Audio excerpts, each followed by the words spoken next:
Hello there, Monica Reinagel, the Nutrition Diva here. We have a little something extra for you this week, in addition to our regular weekly episode. Last week, I joined Tom Hall on WYPR, that's my local NPR station here in Baltimore, for a segment on Midday. That's his daily news and current events show. And Tom had asked me to come in to talk with him about a big announcement by the White House of an additional $1.7 billion commitment to their ongoing campaign to reduce hunger and food insecurity in the United States. We had a great conversation about the factors that contribute to food insecurity, the private-public partnerships that have come together to address this. We talked about food as medicine, food dignity, and how you can most effectively support these efforts. And I thought you might like to hear what we were talking about. So, with the gracious permission of Baltimore Public Media and WYPR FM in Baltimore, we are including an edited version of that show as a bonus for Nutrition Diva listeners. Enjoy.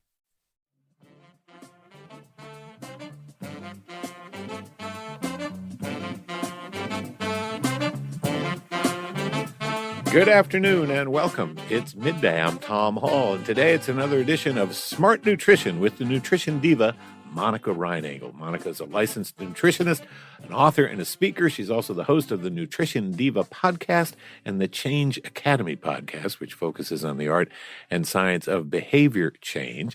Yesterday, Second Gentleman Doug Emhoff announced a new initiative by the Biden administration to address hunger.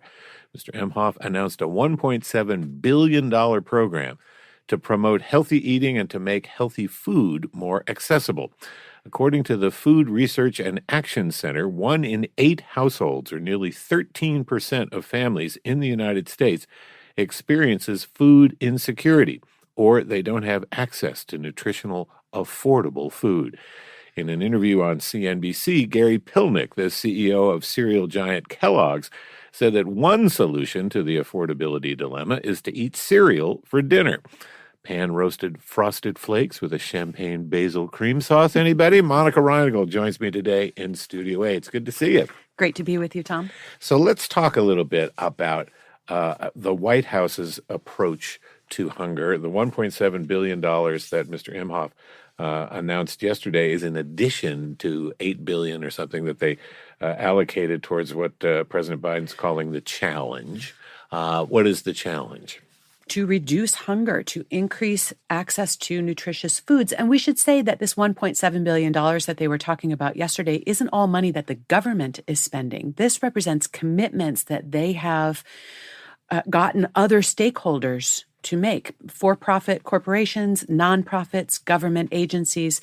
So they're really trying to build a multi-level, multi-dimensional approach and to involve more than just government agencies in this work. Yeah, we're a rich country. We've got a lot of rich people. We've got a lot of people who, don't give a second thought to whether or not they have a meal to look forward to at the various times of day. But there's a lot of people who struggle. I mean, they open that refrigerator and there's nothing in it, and they open that cupboard and there's nothing in it. I think this is really a very misunderstood phenomenon in our society. And you'll notice they also have a lot of star power behind this initiative. They have Jose Andres, very famous chef, also involved in a lot of humanitarian efforts around food, and the Harlem Globetrotters and other sports and entertainment figures. And I think that is really in an effort to increase awareness of this issue because, as you said, 1 in 8 households is experiencing food insecurity. And that doesn't count the households that are really just one paycheck, one health crisis, one really expensive car repair away from suddenly not being sure how or whether they're going to put food on the table. And I think one of the reasons this is a little invisible is because it might not be obvious to you which of your neighbors may be suffering from food insecurity. You can't tell by looking at someone. Yeah, you think, if someone's hungry, she's probably skinny and, malnourished. Not always the case. Yeah, actually, it can be the opposite. My neighborhood association is always trying to campaign to get the potholes on our street filled. And then as soon as the street is smooth, they want to have speed bumps put in. And I always think half jokingly, well, the potholes were actually doing a pretty good job at keeping the speed down. But that's a joke. But I think sometimes people apply the same false logic to this. We have a big obesity problem in this country. We have a food insecurity problem, and there's a big overlap in those populations. And someone might think like, well, there's your solution. If you don't have enough food, maybe that'll address the epidemic of obesity. Not at all the case. Some of the behaviors that can contribute to overweight and obesity may actually be a response to food insecurity.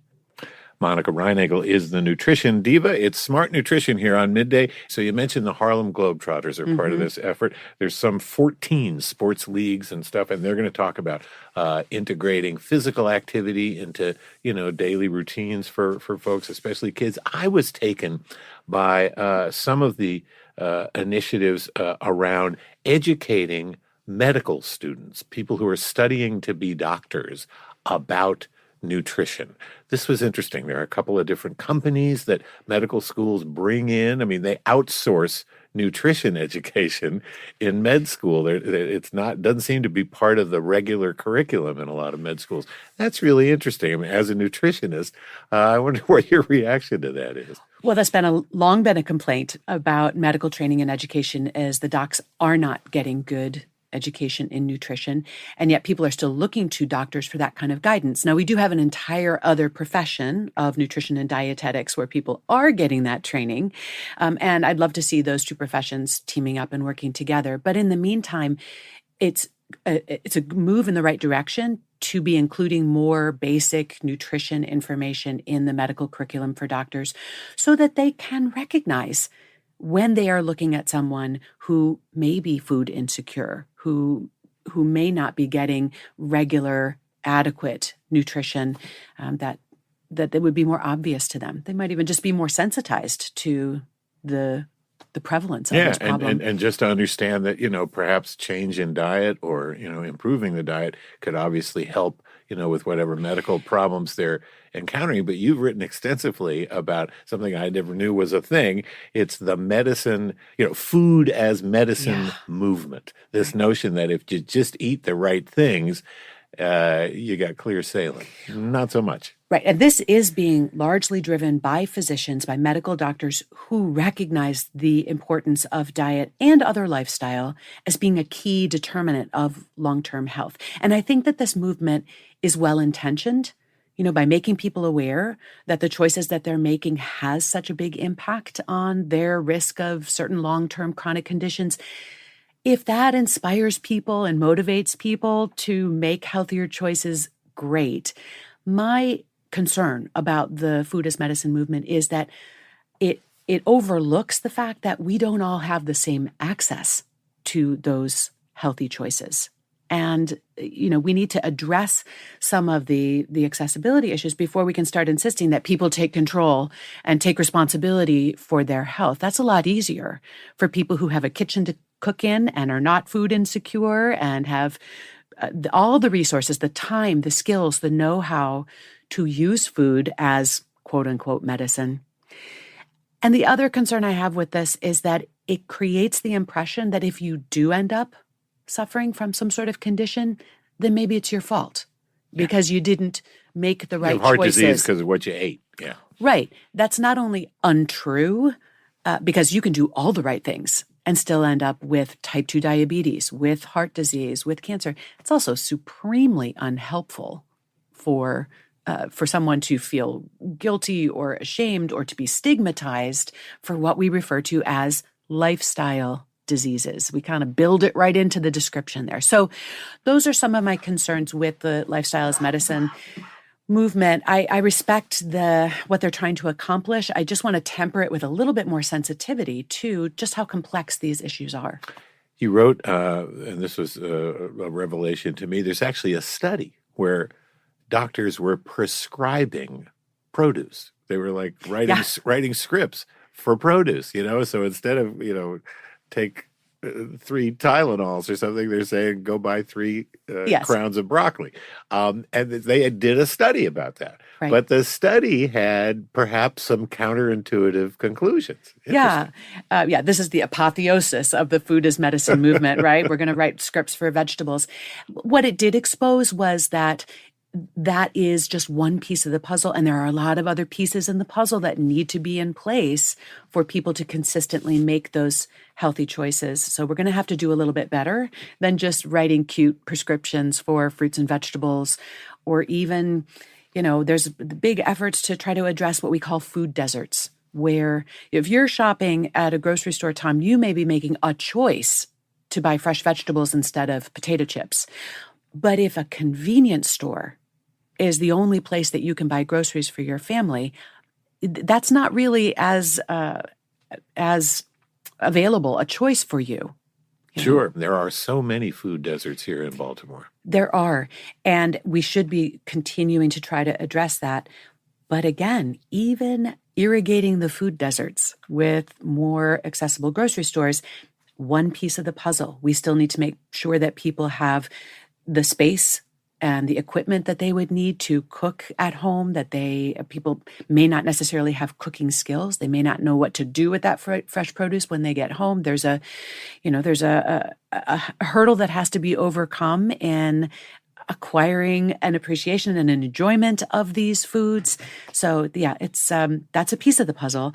But what I appreciate about this commitment, this program, that the White House is championing here, is that they really are looking at this in a very multifactorial way and trying to get a lot of those pieces to fall a little bit more into place so that we can make some traction on this. As you said, it is absurd that a country with our resources has 1 in 8 households not quite sure whether they're going to be able to put a meal on the table every day this week. Yeah. And part of the initiative has an organization called Food Forward, which is a produce recovery company. So they take produce that otherwise is going to be discarded, and they make sure it gets into homes of people who need it. I'm so glad you brought that up, because one of the other ironic pieces of this puzzle is the amount of food that we throw away. Yeah, it's amazing. It's a third or so of the food that we produce in this country ends up in the trash.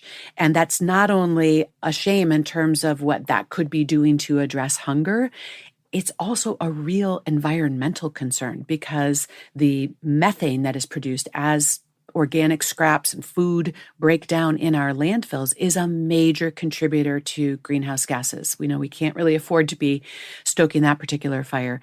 So creative efforts to redirect good food that is otherwise on its way to the landfill for reasons like there's no place to store it, or it's too much in the wrong place. Trying to capture that and make that more available and reduce food waste is another really important part of this puzzle. Yeah.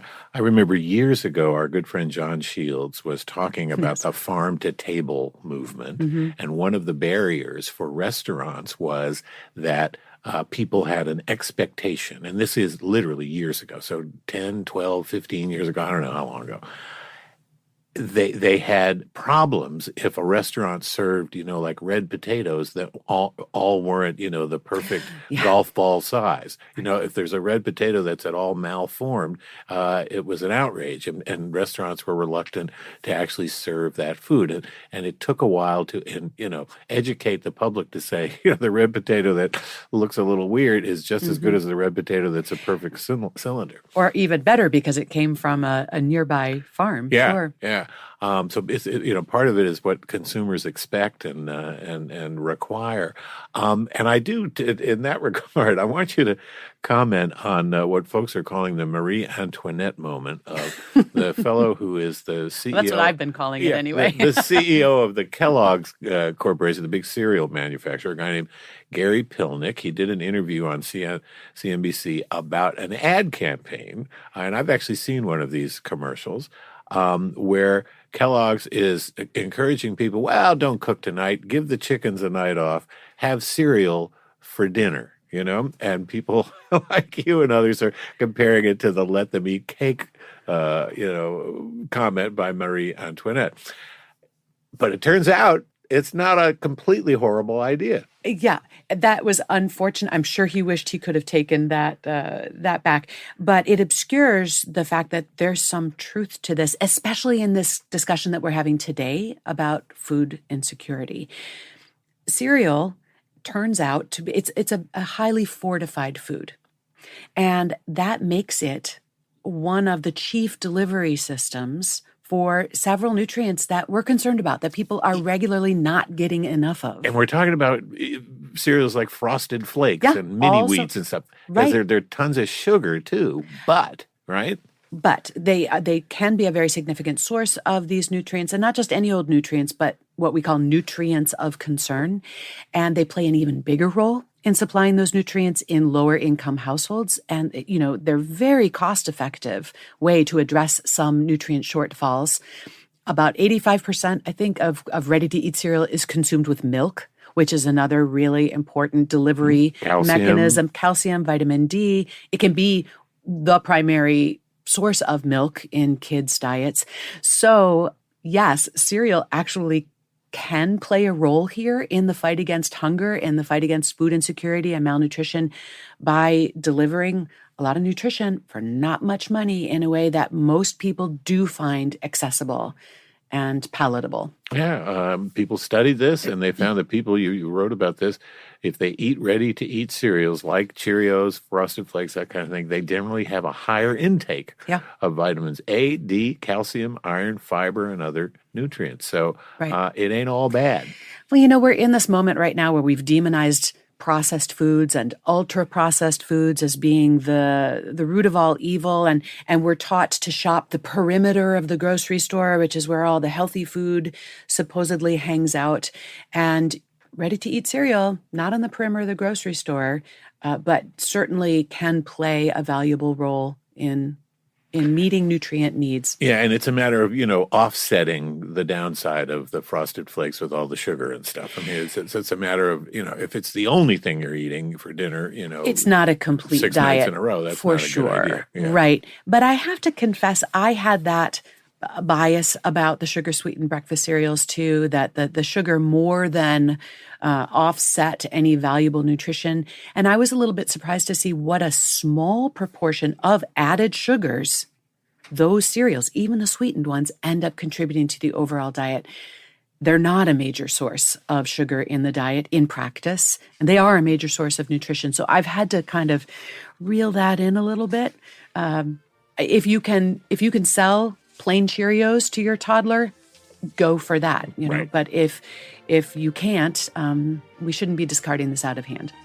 Monica Reinagel is the host of the Nutrition Diva podcast and the Change Academy podcast, which focuses on the art and science of behavior change. Thanks. I really appreciate it. Always a pleasure, Tom.